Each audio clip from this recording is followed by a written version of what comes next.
Welcome back to the channel, Prairie Trucker. How's everybody doing this evening? Another installment of a history video.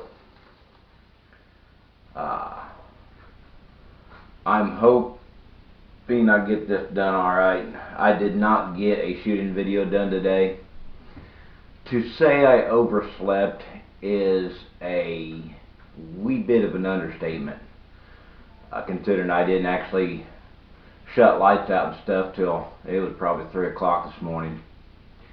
I had planned on getting up about 8:30 and catching live chat with I believe Will Patriot, and I believe he was on who was it, Prescott Caliber.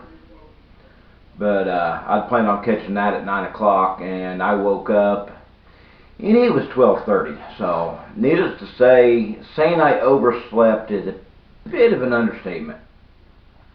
This was a wasted day, but oh well. Get to have those every once in a great while. We are currently on the Tea Act, which led to the Boston Tea Party.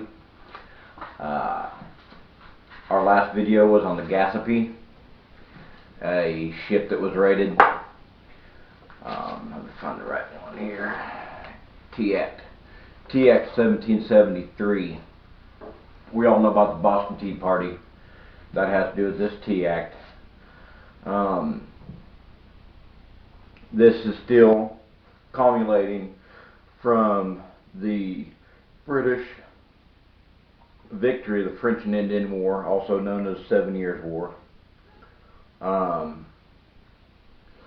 Britain is still trying to recoup the cost. The funny thing about the Tea Act was the Tea Act really wasn't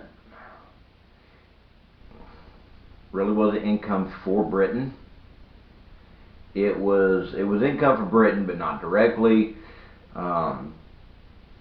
The West India Company, England basically made them a monopoly. They were the only ones that could bring tea into the colonies. And tea back then was a staple. But let's go ahead and get into it here. The colonies refused to pay the levies required by the Townshend Act, claiming they had no obligation to pay taxes imposed by a parliament in which they had no representation. Going back to no taxation without representation. In response, Parliament retracted the taxes with the exception of a duty on tea. May of 1773, Parliament concocted a clever plan. They gave the struggling East India Company a monopoly on the importation of tea to America. The colonists were not fooled by Parliament's ploy. When the East India Company sent shipments of tea to Philadelphia and New York, the ships were not allowed to land.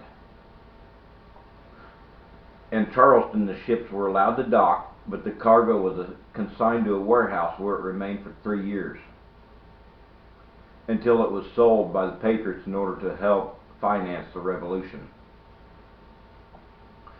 In Boston, the arrival of 3 tea ships ignited a furious reaction. The crisis came to a head on December 6, 1773, when as many as 7,000 agitated locals milled about the wharf where the ships were docked. A mass meeting at the Old South Meeting House that morning resolved that the tea ships should leave the harbor without payment of any duty. A committee was selected to take the message to the Customs House to force the release of the ships out of the harbor. The Collector of Customs refused to allow the ships to leave without payment of the duty. We're at a stalemate. And if you remember the Gaspee, the colonists are not dealing with, they're not given.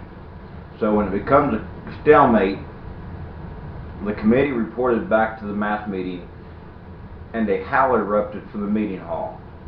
It was now early evening. and a group of about 200 men, some disguised as Indians, assembled on a nearby hill. Whooping more chants, the crowd marched 2 by 2 to the wharf, descended upon 3 ships, and dumped their offending cargo of tea into the harbor waters. Let's see if I can find it here.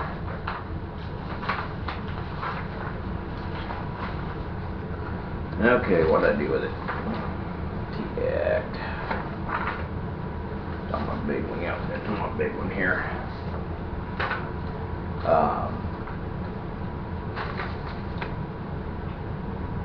According to this account, Bostonians were careful not to damage property other than the tea. Most colonists applauded the action, while the reaction in London was swift and vehement. In March 1774, Parliament passed the Coercive Acts, colonists called the Intolerable Acts, which among other measures closed the port of Boston.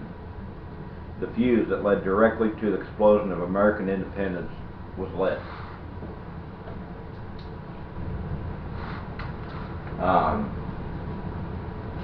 We got a few things coming up.